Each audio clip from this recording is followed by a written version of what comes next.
Hello नमस्ते सबैजनालाई सन्चै हुनुहुन्छ होला। आज लामो समयको अन्तरालमा फेरि पनि एउटा गीतलाई चाहिँ म रियाक्सन गर्न गइरहेको छु। अनि अत्यन्तै राम्रो लाग्यो मलाई चाहिँ पर्सनली। अलिकति क्लिप सुन्न पाइयो अनि त्यस पछाडि चाहिँ समग्रमा गीत चाहिँ नै अब सुन्नेछौँ र हेर्नेछौँ, किनभने योभन्दा विगतमा धेरै नै गीतहरू चाहिँ नै राम्रै तरिकाले चलेको गीतहरू सुनेको। यो मेलिना राई अनि प्रकाश दुधराज उहाँ चाहिँ म्युजिक गर्नुभएको छ र यसपछि मेलिना राई र राम गगन भन्ने ज्यूले चाहिँ गाउनु भएको छ। र यो गीत चाहिँ पञ्चे भाका जस्तो लाग्यो मलाई। पञ्चे बाजाहरू अत्यन्तै मनपर्छ अनि त्यही भएर त नेपाली हामी साह्रै धनी छौँ कल्चर रूपमा। अनि दुनियाँ अब धेरै नै खाले हामीसँग कल्चरहरू छ र त्यो कल्चरमध्येको एउटा पञ्चे पनि एउटा अत्यन्तै राम्रो लाग्ने गीत हो, भाका हो, बाजागाजा हो र त्यसमा चाहिँ बनाइएको गीत जस्तो मलाई फिल भएको छ। अब समग्रमा तपाईँ हामीसँगै मिलेर हेरौँ है त गाई अनि इन्जोय पनि गरौँ। राजा हजुरले भारी गाउँकी चमेली नाम गरेकी केटी त कति राम्री, मेरो कानै आँखा गाउँभरि उसकै चर्चा। उसलाई बिहे गर्न पाउने केटो त साह्रै भाग्यमानी। दाजु सोचौँ है सोचौँ।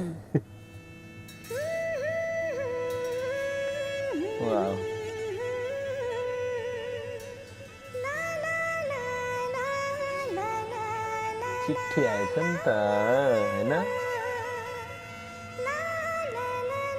हाम्रो मेलिना राईजीको सङ त भोइस त तिम्रो रूपले प्यास अनि भोक मेट्ने बिरहले चलेको सोख मेट्ने रानी हजुरको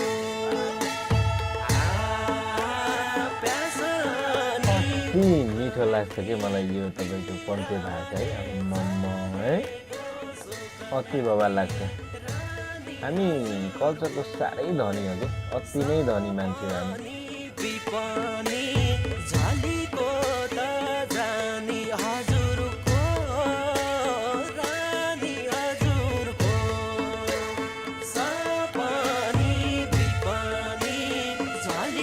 राम गगनको चाहिँ मैले पहिलोचोटि सुन्दैछु गीत होइन, तर अति राम्रो रहेछ भोकल उहाँको पनि। मिठो लाग्यो मिठो लाग्यो। चिठी बनाए साथीले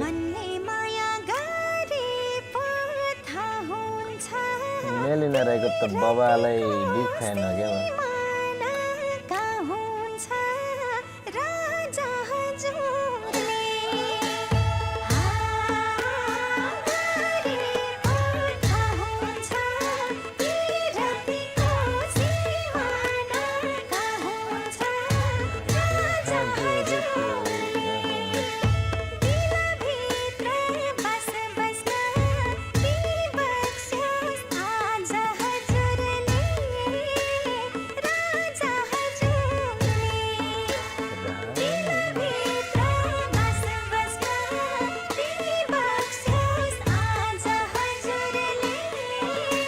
हुलाक्करले हुल्ट्या हौ।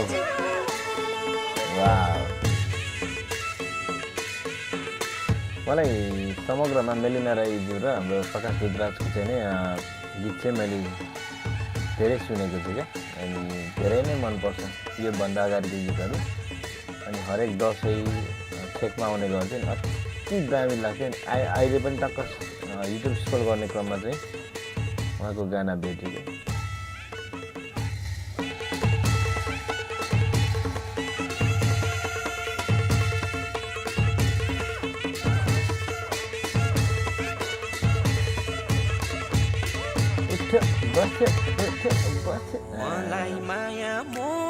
प्योर एउटा माया पिरतीको चाहिँ नै देखाइएको रहेछ। पहिले जमानाको जस्तो गुलाक मार्नु चिठी पठाउनु।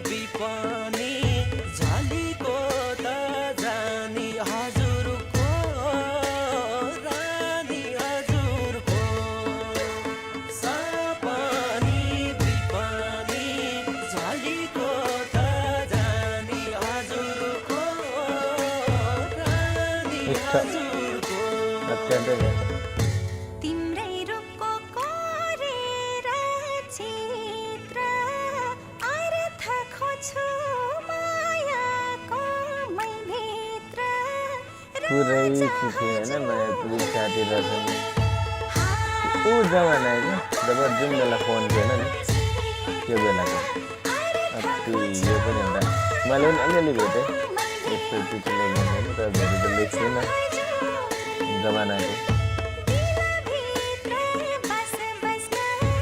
ठाउँ पनि अति राम्रो कुन ठाउँको सिक्किम है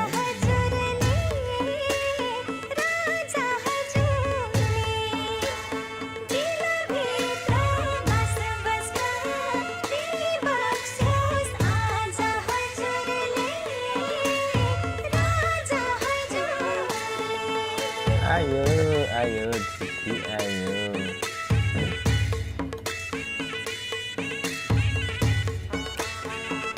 के हो तिमीले चिठी कता हो के हो ड्युटी रह्यो क्या हो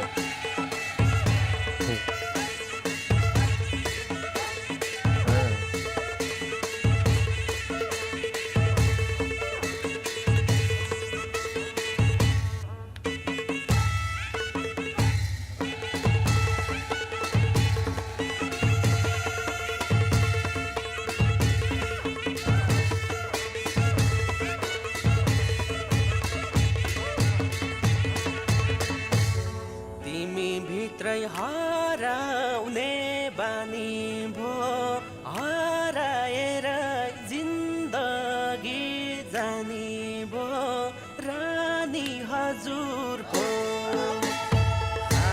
कस्तो मिठो क्या यो पन चाहिँ होइन आमामा अनि जहिले पनि उहाँको गीत हुन्छ नि पुरै स्टोरी वाइज हुन्छ क्या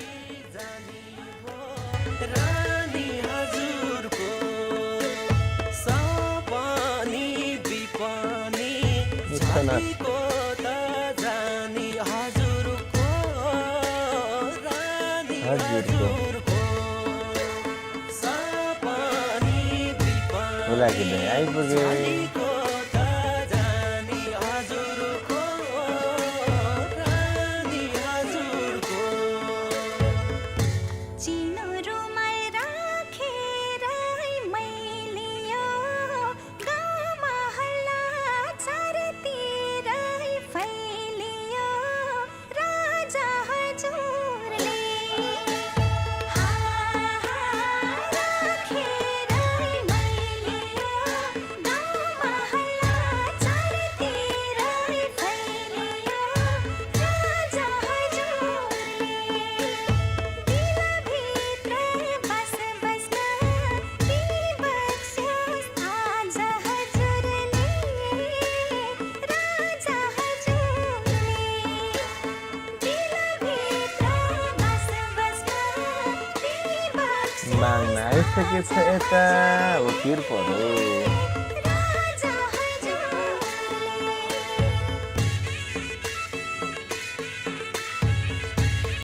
समग्रमा अलिकति 2-3 अंशसम्म चाहिँ सुन्न कोसिस गरेँ जमर्को गरेँ तपाईँहरूको समक्ष र बाँकी भिडियो चाहिँ पुरा उहाँहरूको युट्युब च्यानलमै गएर हेर्नु होला पक्कै पनि लिङ्क पनि म छोडिदिने नै छु र जति पनि यीसम्म हेऱ्यो अति नै राम्रो लाग्यो मलाई चाहिँ अनि लास्टमा मैले स्टोरी वाइज हेर्न खोजेँ अनि जुन एउटा पहिलेको एउटा त्यो जमानाको चिठी आदान प्रदान होइन माया प्रेम साटेको अनि यता गर्दा यिनीहरू देखियो त्यसपछि लास्टमा चाहिँ अब केटीले चाहिँ माग्न आएर केटी चाहिँ अब अर्कै हुने एउटा अधुरो प्रेम कहानीको टाइपको गीत रहेछ र विशेष गरी मलाई चाहिँ यो गीतले चाहिँ स्टोरी वाइज भन्दा पनि एउटा पञ्चे बाजाको एउटा धुनहरूले चाहिँ मलाई तानेको अनि अति राम्रो लाग्यो मलाई चाहिँ अनि विशेषतः अघि नै पनि मेन्सन गरिसकेँ हाम्रो प्रकाश दोद्राज्यू र हाम्रो मेलिना राईज्यूको चाहिँ जब एउटा कोलाब्रेसनको गीत आउँछ नि अति नै राम्रो लाग्छ मलाई चाहिँ अनि त्यो हिसाबले पनि हेर्न आयो र यो गीतले पनि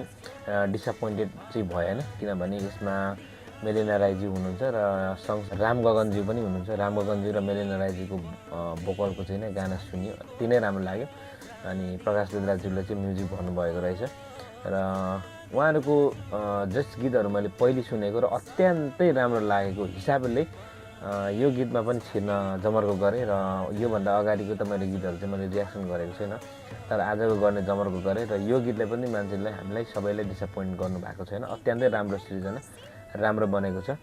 अनि हामी त्यतिकै नेपाली चाहिँ नि धनी भएको होइन। 4 वर्ण 36 जात भनेपछि अनेक वेशभूषा, भाषा होइन, धर्म, संस्कृति, बाजा गाजा। अब पूर्वतिर अर्कै डोलझ्याम्टा भन्ने हुन्छ होइन, पश्चिमतिर अब सुदूर चारैतिर पौडा, मगरहरूको, गुरुङहरूको सबै भाषीको चाहिँ हामी जातिको चाहिँ बसोबास गरेको हिसाबले पनि यो आज आएर चाहिँ एउटा पञ्चे बाजाको चाहिँ एउटा हेर्न पाइयो। अत्यन्तै राम्रो गीत बनेको रहेछ। अति नै खुसी लाग्यो। उहाँहरूको कोलाबोरेसन फेरि पनि हेर्न पाइयो, सुन्न पाइयो। र तपाईँहरू सम्पूर्ण अहिलेसम्म जोडिनु भएकोमा, अहिलेसम्म सँगै बसेर हेरिदिनु भएकोमा धेरै धेरै धन्यवाद भन्दै आज चाहिँ म बिदा हुन चाहन्छु। धन्यवाद। नमस्ते। जय नेपाली गीत सङ्गीत।